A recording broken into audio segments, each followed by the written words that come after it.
You'd think after 5 flawless heists, I'd know better than to trust anyone. We were the black suits, not because we wore them, but because we buried our tracks like funerals.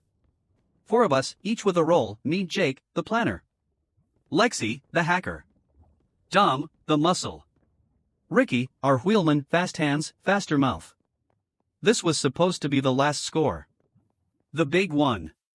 Vault 9, deep inside Federal United Bank, downtown Chicago. Rumor was it held money too dirty for daylight, cartel payouts, bribes, untraceable reserves.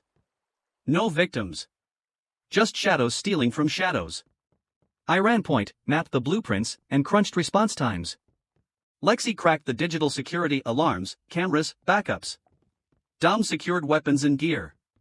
Ricky studied getaway routes like scripture. We hit the vault at 2:06 a.m. A Tuesday, bitter cold. Quiet streets. Lexi was in the van, already looping camera feeds and disabling silent alarms.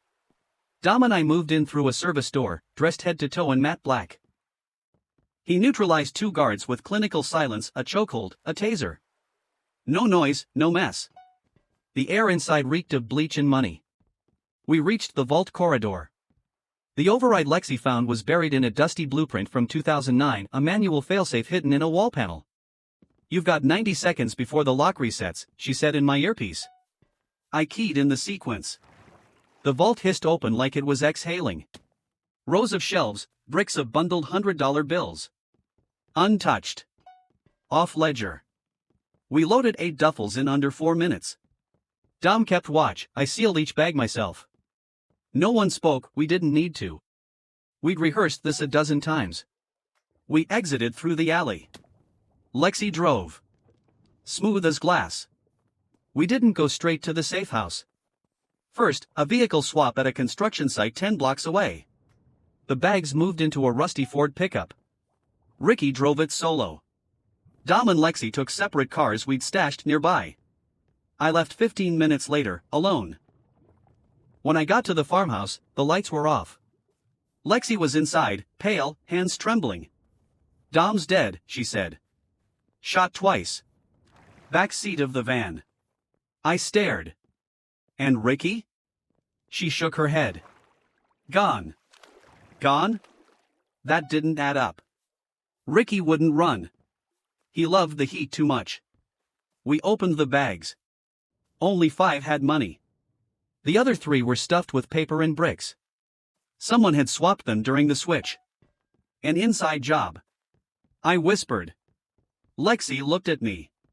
"Don't look at me." I never went near the bags. I didn't know who to trust. But I kept my gun close. We drove to Ricky's backup cabin, a place he used to lay low. And there he was. Alive. Calm. Counting money. "Took you long enough," he said, lowering a pistol. "Did Lexi tell you?" "Tell me what?" I asked. That Dom was the mole. He tossed a flash drive on the table. Dom was working with the cartel. Feeding them info. Vault blueprints. Timelines. He thought he could cut a side deal, tip them off, get a piece, and still walk away with us. I didn't blink. "I found out 2 days before the job," Ricky continued. "That's why I went dark. I needed proof." He pulled a gun during the switch. I had to take him out. Lexi stepped in. I traced Dom's burner. Calls, messages, photos. He was in contact with a known courier. "It checks out." Ricky nodded. "I didn't run, Jake. I stayed alive." That's the difference. It sounded almost believable. Then Lexi stepped forward. Not towards the money, but towards me. Gun drawn, pointed at me. "Lex?" I said. "I'm sorry, Jake," she said, steady. "I didn't want it to end like this." Ricky went for his gun. "Don't," she warned. She reached into her coat and tossed something at his feet. A badge. FBI.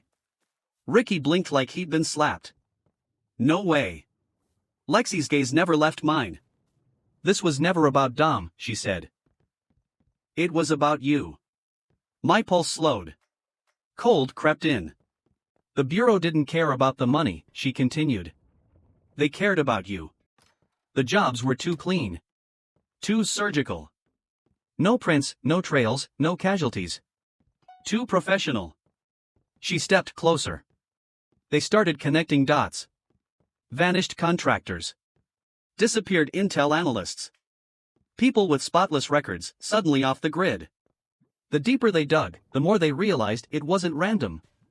She pointed directly at me. You were the link. They think you built a network. Recruited people. Helped them vanish. Gave them new IDs in exchange for favors, access, intel. A ghost maker. You weren't just pulling heists. You were building something. Ricky looked between us, stunned. Jake, is that true? I didn't answer. Lexi stepped closer, her voice softening. I was inserted into the crew to confirm it. The Bureau wanted evidence. They needed someone you trust. Outside, headlights cut through the trees. Diesel engines. Tires on frost. Ricky backed toward the window. You're crazy, Lexi. You robbed a federal bank. I have immunity, she said. Signed.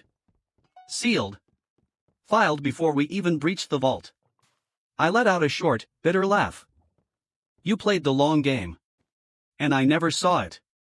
That's why I was good at my job, she said. The cabin lights flickered. Sirens wailed in the distance.